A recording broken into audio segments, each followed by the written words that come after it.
Hey guys, you're in a nutshell with me, Ina. Isa na naman tong episode.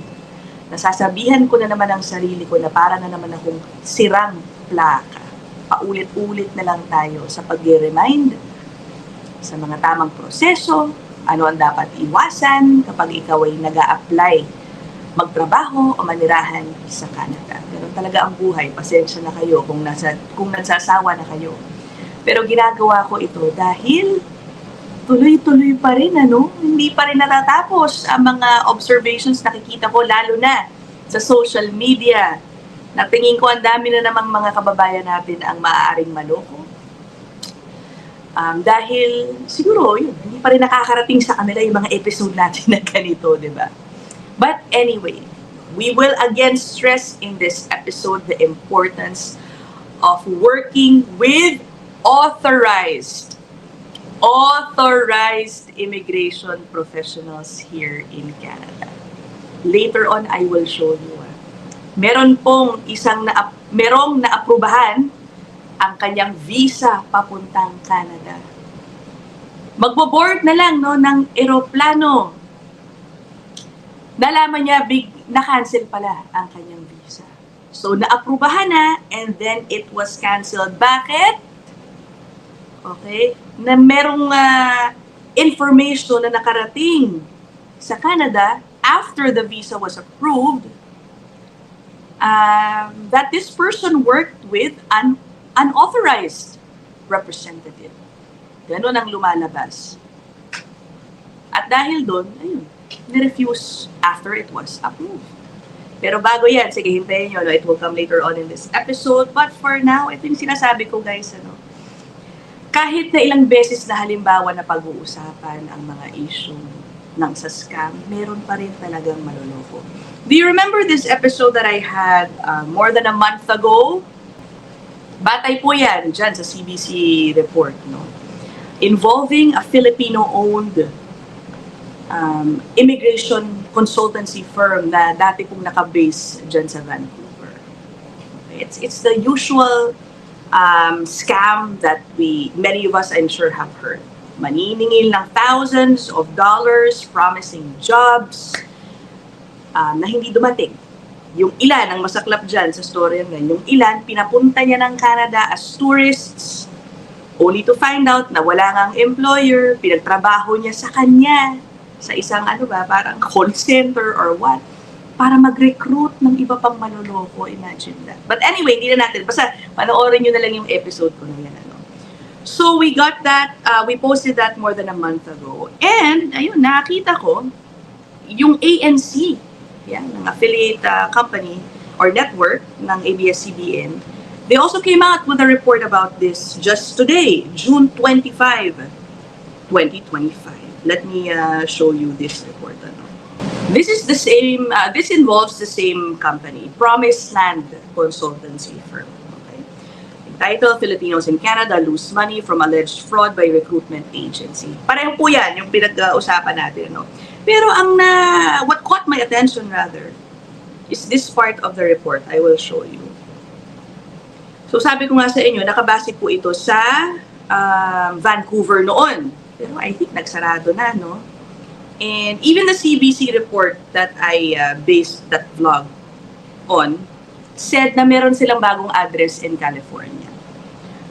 This report mentioned naman a new Facebook page operated by the same firm, pero iniba nila ang kanilang pangalan. The company now has a new social media page called PLC Global Solutions, where it continues to recruit for job openings in different countries.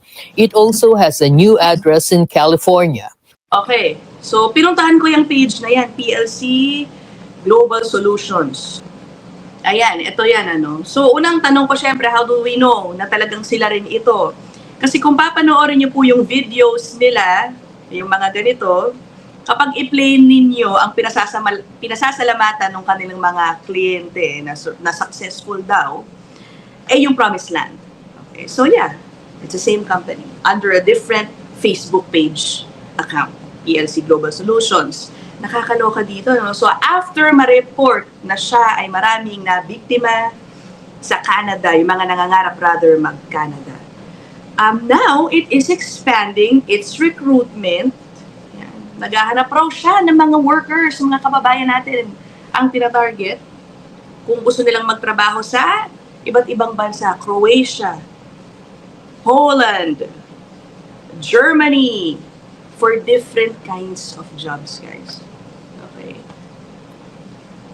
The thing is, pagpuntahan ninyo yung comment section, napakaraming nag-i-inquire.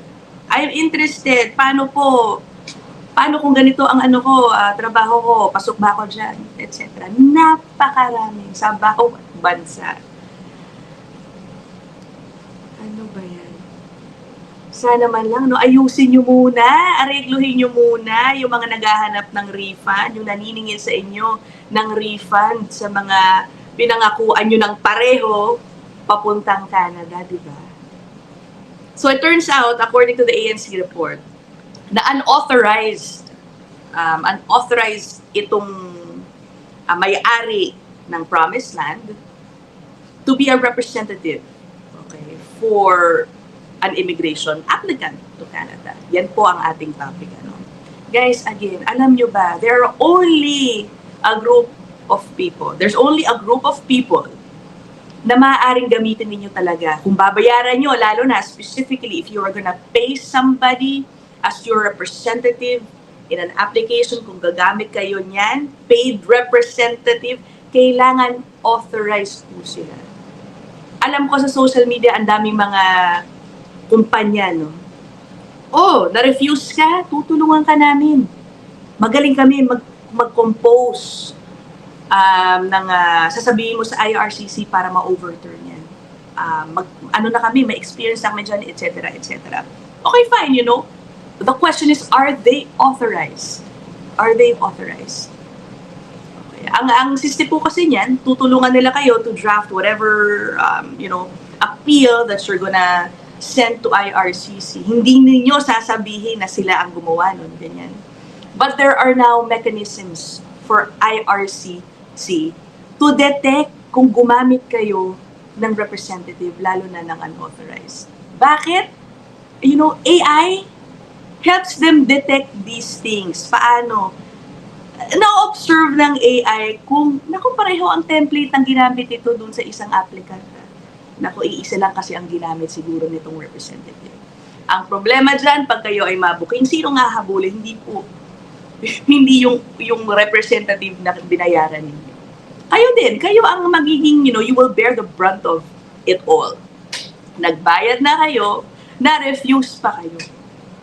Okay, yun ang mangyayari dyan. Bawal po yun. Let me show you this.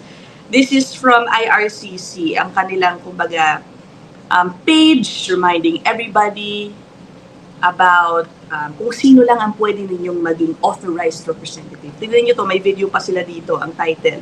Don't be a victim of a disappearing act. Okay, disappearing act talaga dahil sa totoo lang kapag nagbigay na kayo ng pera sa mga taong yan, ang dali nilang maglaho. At ang hirap nilang habulin. Kaya nga ghost consultant din ang tawag sa ilan dyan. Diba? Kahit pa at subukan rin yung to take legal action towards them, honestly speaking, ang hirap mabawi ang inyong pera. Tignan nyo tong video ng IRCC. Again, don't be a victim of a disappearing act. Choose your representative carefully. Tignan nyo. Oh, well, you've come to the right place. Work visas, family applications, approvals, I can guarantee them. Fast, fast, fast. And I take cash. You take cash. Don't be the victim of a disappearing act. If something sounds too good to be true, it probably is. If you use an unauthorized representative, your application may be refused and you could be defrauded. Each year, Citizenship and Immigration Canada approves hundreds of thousands of immigration applications from those who use immigration representatives. But only some people are authorized to charge a fee to represent you on a Canadian immigration application. Okay, so ayun meron lang mga uri ng immigration professionals who are authorized to render their services for a fee. Okay? Sino yan? Andito rin yan sa same website, ito po to. Okay, learn about your representatives. Puntahan lang natin yung mga paid representative. Dahil siyempre, ang hirap niyan. Bago pala yun, sige, just a reminder, you don't even need one. You don't even need one. You don't need a representative. It's your choice. Yan. Using one will not draw special attention to your application and doesn't mean we will approve it. Okay. Siguro mag-hire lang po talaga kayo kung palagay ninyo nahihirapan kayong intindihin mga dokumento, etc. Nahihirapan kayong alamin ang inyong tamang PR pathway, or you have a complicated case, okay? But technically, you don't even need to get one. O, ito na. Types of representatives. Dito tayo sa authorized paid representatives. Ito lang po ang po pwede. Only some people, according to IRCC, can charge you a fee or receive any other type of payment. And these people are called authorized representatives. Sino lang po sila? Lawyers and paralegals who are members in good standing of a Canadian provincial or territorial law society. Notaries who are members in good standing of the chamber. And, syempre, yung mga citizenship or immigration consultants, yan, yung mga RCIC, who are members in good standing of the College of Immigration and Citizenship Consultants. How do you know that these people na nakakausap ninyo are in good standing? Lahat po to, kung puntahan nyo itong link na ito may mga link attached to them. You can click on this, depende kung ano sila, lawyer ba, notary, RCIC. May database po yan. I-input nyo lang po ang kanilang pangalan o pangalan ng kanilang kumpanya. And it will show you, okay, kung ano ang estado ng kanilang pagiging lawyer, notary, RCIC, etc. ng kanilang kumpanya. Okay, paulit-ulit na lang tayo, no? But again, kailangan. Now, this is what you should remember. Bakit mo kailangan malaman to? Sabi ng IRCC, we won't deal with representatives who charge a fee but are not authorized. If you use an unauthorized representative in Canada or abroad, we may return your application or refuse it. Sipin mo, malay mo, maganda na sana yung application mo, you have a good chance. And then IRCC finds out that you used an unauthorized, unlicensed representative, that may cost you your application or your approval. Okay. O sige, puntahan na natin itong na-share sa ating isang document issued by Canada showing how an approved visa was eventually canceled dahil nalaman na siya ay may hinire na representative na it would appear unauthorized. Thank you, by the way, no? This is from attorney Renz Grospe. Teka, pakita ko muna pala ang kanyang Facebook page. Ano? We will be interviewing Renz or attorney Renz soon on the channel. I'm so excited to have a new face on our channel. Ito po siya, no? Law Office of Renz Ciron Grospe, naka-base po siya sa Ottawa. No? Thank you for this document that we have. Ito yan. So this is GCMS information request. Meron pong isang airline agent, nakasulat sa taas. Naku, hindi ko pala ma-highlight guys. Ano, pasensya na. So CBSA, according to this document, received a request from an airline agent dahil i-check daw niya yung validity ng isang visa ng kanilang pasahero. So according to GCMS notes, yung TRV was refused by IRCC after being approved. Okay, andun yan, medyo pang ilang line, fourth line. Pinadalan daw po ng PFL. Okay, procedural fairness letter yung pasahero, pero hindi raw ito sumagot. Okay. So ang sabi dito, ang CBSA advised the airline that the subject has a refused visa and provided na wag daw ipa-board. Okay, provided a no board recommendation. Ang saklap, ano? Kala niya makakalipad na siya. Okay, tignan niyo yung arrow pababa, no? There's more explanation here. Sabi dito, applicant was approved and issued a temporary resident visa.